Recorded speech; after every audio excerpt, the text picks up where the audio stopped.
이사야 7장입니다. 이사야 7장 12절부터 이사야 7장 12절부터 8장 4절까지입니다.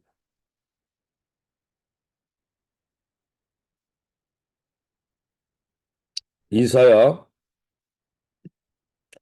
7장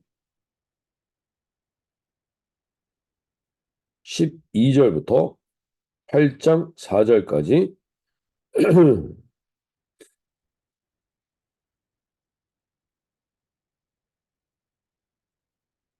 제가 새 번역 성경으로 읽어드릴 때 오늘도 주님 말씀하여 주시옵소서 고백하며 나가겠습니다. 7장 12절입니다. 아하스가 대답하였다. 아닙니다. 저는 징조를 구하지도 않고 주님을 시험하지도 않겠습니다.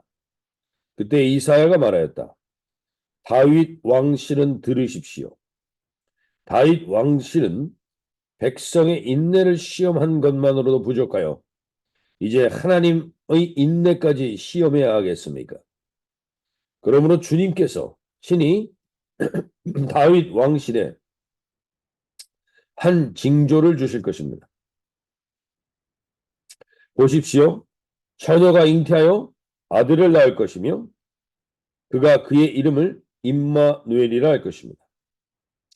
그 아이가 잘못된 것을 거절하고 옳은 것을 선택할 나이가 될 때에 그 아이는 버터와 꿀을 먹을 것입니다. 그러나 그 아이가 잘못된 것을 거절하고 옳은 것을 선택할 나이가 되기 전에 임금님께서는 미워하시는 저 두 왕의 땅이 황무지가 될 것입니다. 에브라임과 유다가 갈라진 때로부터 지금까지 이 백성이 겪어본 적이 없는 재난을 주님께서는 임금님과 왕의 백성과 왕의 아버지 집안에 내리실 것입니다. 주님께서 아시리아의 왕을 끌어들이실 것입니다. 그날에 주님께서 휘파람을 불어 이집트 나일강 끝에 있는 파리떼를 부르시며 아시리아 땅에 있는 벌떼를 부르실 것입니다. 그러면 그것들이 모두 몰려와서 거친 골짜기와 바위 틈, 모든 가시덤불과 모든 풀밭에 내려앉을 것입니다. 그날에 주님께서 유프라테스강 건너 저편에서 빌려온 면도칼 곧 아시리아 왕을 시켜서 당신들의 머리털과 발털을 미실 것이요 또한 수염도 밀어버리실 것입니다. 그날에는 비록 한 농부가 어린 암소 한 마리와 양 두 마리밖에 기르지 못해도 그것들이 내는 젖이 넉넉하여 버터를 만들어 먹을 수 있을 것입니다. 그 땅에 남아있는 사람들이 모두 버터와 꿀을 먹을 수 있을 것입니다. 그날에는 은천냥값이 되는 1000그루의 포도나무가 있는 곳마다 찔레나무와 가시나무로 덮일 것입니다. 온 땅이 찔레나무와 가시나무로 덮이므로 사람들은 화살과 활을 가지고 그리로 사냥을 갈 것입니다. 괭이로 일구던 모든 산에도 찔레나무와 가시나무가 덮이므로 당신은 두려워서 그리로 가지도 못할 것이며 다만 소나 노아 기르며 양이나 밟고 다니는 곳이 되고 말 것입니다. 8장 1절에서 4절 읽어드립니다. 주님께서 나에게 말씀하셨다. 너는 큰 서판을 가지고 와서 그 위에 두루 쓰는 글자로 마헬살랄 하스바스라고 써라. 내가 진실한 증인 우리야 제사장과 여베레기야의 아들 스가랴를 불러 증언하게 하겠다. 그런 다음에 나는 예언자인 나의 아내를 가까이 하였다. 그러자 그 예언자가 임신하여 아들을 낳았는데 그때 주님께서 나에게 말씀하셨다. 그 이름을 마헬살랄 하스바스라고 하여라. 이 아이가 아빠, 엄마라고 부를 줄 알기도 전에 아시리아 왕이 다마스커스에서 빼앗은 재물과 사마리아에서 빼앗은 전리품을 가져갈 것이다.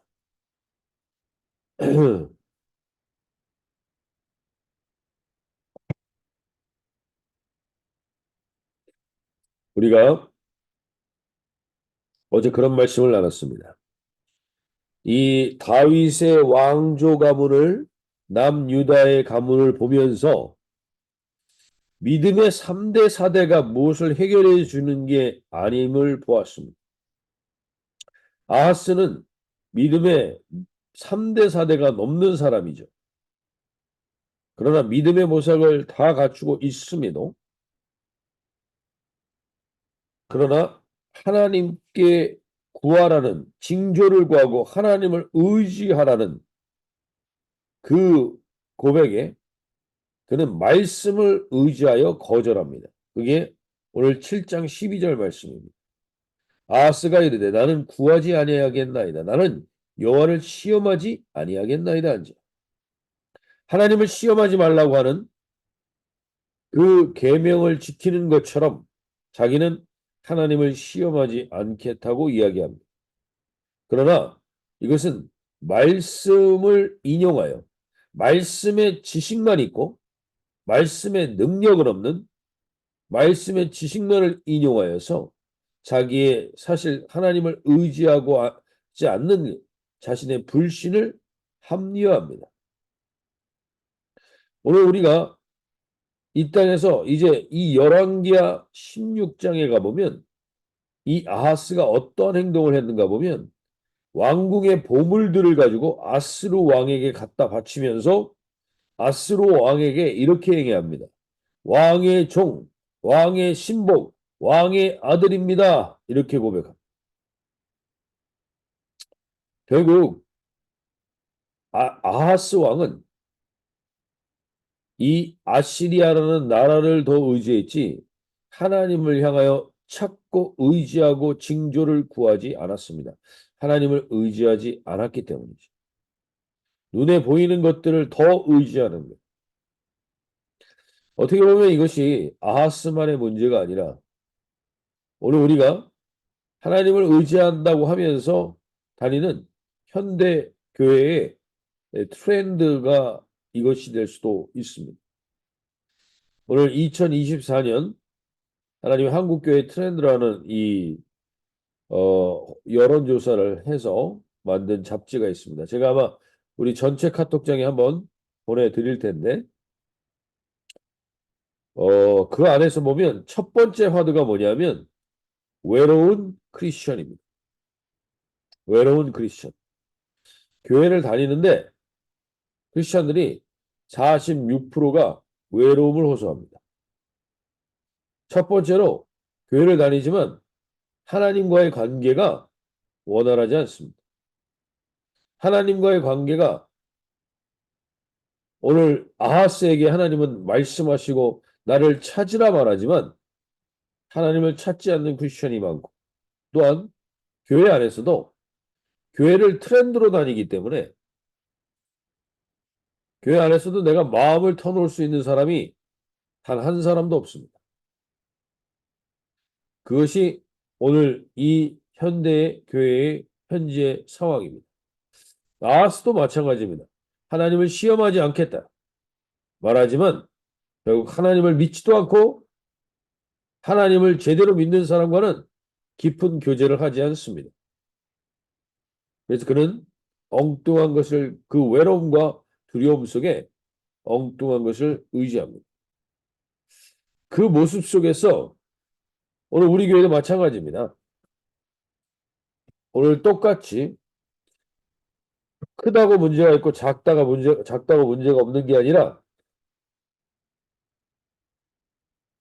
교회가 무엇을 추구해야 하는가를 다시 한번 우리가 돌아볼 수 있길 바랍니다. 우리가 하나님께서 이 교회 가운데 보내셔서 이 아하스와 같은 종교의 모습을 걷어버리기 위해서 우리 공동체로 부르셨습니다. 이 안에서도 우리는 똑같이 또 하나님의 말씀을 의지하고 하나님의 말씀을 드러내는 것 같지만 그 안에 다 자기들의 생각들로 가득 차 있을 때가 있을 수 있습니다. 오늘 하나님께서 우리에게 다시 한번 말씀하십니다. 13절에서 이렇게 얘기합니다. 7장 13절에서 이사야가 이르되 다윗의 집이여 원하건대 들을지어다. 너희가 사람을 괴롭히고서 그것을 작은 일로 여겨 또 나의 하나님을 괴롭히려 하느냐. 이게 뭐냐면 너는 사람들과의 약속을 지키지 않는다는 거예요. 근데 하나님과의 약속을 또한 우습게 여긴다는 거예요. 하나님의 약속을 저버리고 다른 것을 의지하고 있는 이 아하스 왕을 통한 이스라엘 백성에게 하시는 하나님의 말씀인 겁니다. 하나님이 왜 괴롭다고 하셨냐면 내가 다윗과 약속을 했기 때문입니다. 니네가 나를 떠나도 나는 너를 떠나지 않겠다는 약속을 했기 때문입니다. 아하스 네가 나를 아무리 거부해도 내가 너를 버릴 수가 없다는 겁니다. 왜냐하면 하나님이 다윗에게 그 왕조를 약속하셨고 그 왕조에서 하나님이 메시아가 태어날 것을 약속하셨기 때문에 나는 네가 나를 그렇게 위선적으로 거부해도 나는 너를 버리지 않는다는 것이죠. 그래서 하나님이 괴롭습니다. 그러면서 14절의 약속을 주십니다. 그것이 우리가 700년 전, 지금 예수님이 오시기 전 700년 전에 이사야를 통해서 말씀하십니다. 그것이 뭐냐? 14절. 그러므로 주께서 친히 징조를 너에게 주실 것이다. 보라, 처녀가 잉태하여 아들을 낳을 것이요. 그의 이름을 임마누엘이라 하리라. 임마누엘의 뜻은 하나님이 우리와 함께 하십니다. 하나님이 우리와 함께 하십니다. 이 약속은 내가 아무리 거부해도 바뀌지 않는다는 것이다. 그리고 결국 너는 알게 될 것이다. 네가 의지하고 있는 모든 것들의 실체들을 알게 될 날이 온다. 결국 그 아하스가 그가 그렇게 의지했던 결과는 뭐였느냐? 그것이 결국엔 17절 말씀. 여호와께서 에브라임이 유다를 떠날 때부터 다행하여 보이지 못한 날을 너와 내 백성과 내 아버지의 집에 임하게 하리니 곧 아수르 왕이 오는 날이라. 아수르 왕이 오면 그들은 그들을 구원하고 자기들을 지금 위협하고 있는 시리아와 북이스라엘을 심판하여 줄 거라고 믿고 있습니다. 네, 18절에 이렇게 합니다. 그날에는 여호와께서 애굽 파수에서 먼 곳의 파리와 아수르 땅에 벌을 부르시리니 라고 말하죠. 즉 그들이 그렇게 의지했던 아수르와 애굽이 그들의 인생 가운데 파리와 벌과 같은 존재로 바뀌게 된다는 거예요. 파리와 벌과 같이 그들을 힘들게 하고 그들을 어렵게 하는 실체들이 드러나게 됩니다.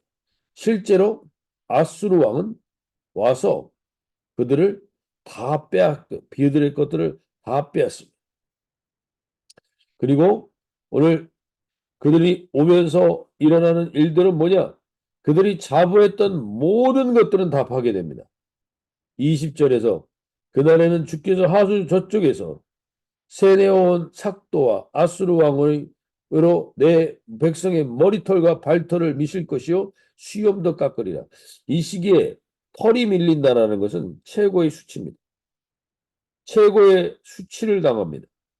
21절에 그날에 한 사람이 한 어린 암소와 두 양을 기르리니 어린 암소와 두 양을 가지고 22절에 그것들이 내는 젖이 많으므로 엉긴 젖을 먹을 것이라.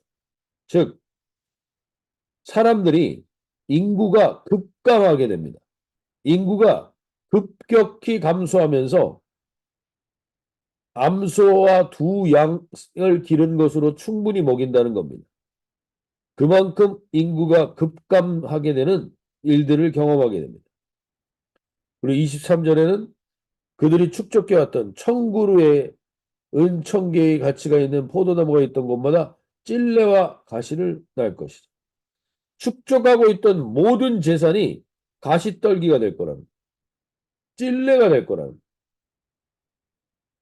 그리고 25절에 보습으로 갈던 모든 산에도, 즉 그들의 일터와 먹고 사는 현장도 찔레와 가시 때문에 더 이상 가지 못하는 땅이 된다는 것입니다.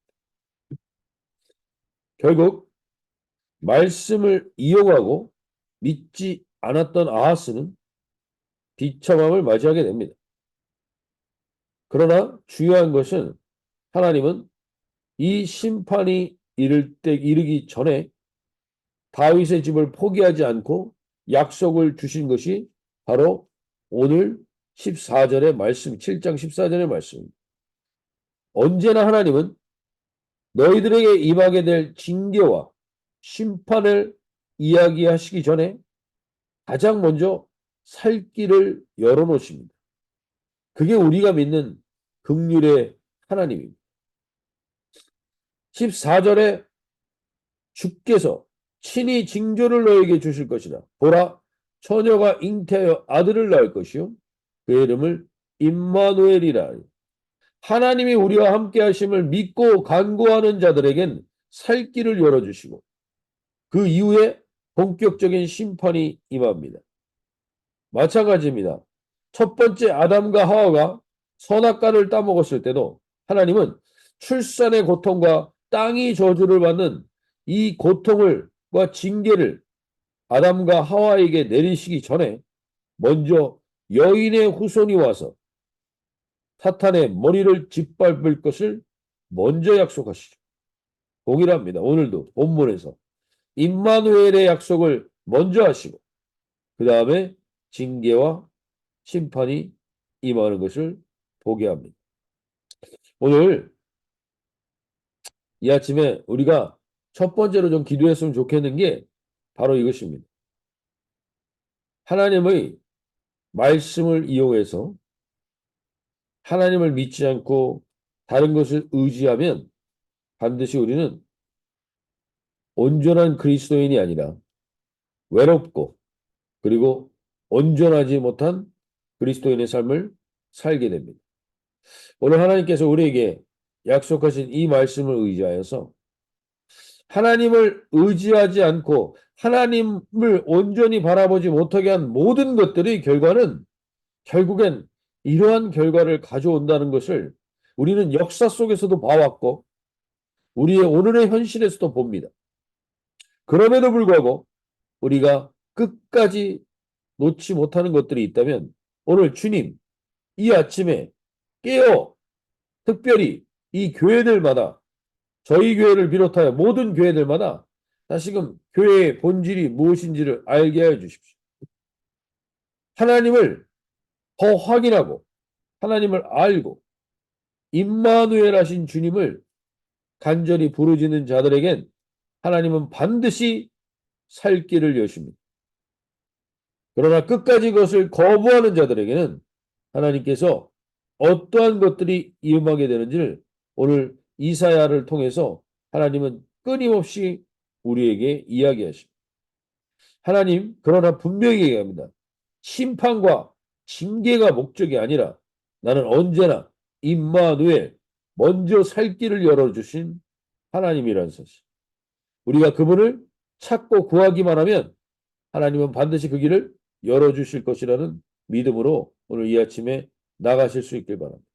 그리고 오늘 8장에서 살펴본 것처럼 결국 마엘 살랄 하스바스라는 이 뜻은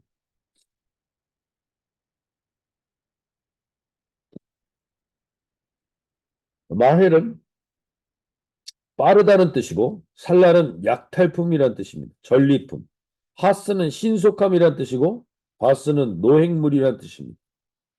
그래서 전리품이 빠르고 노획물이 신속하다는 것입니다.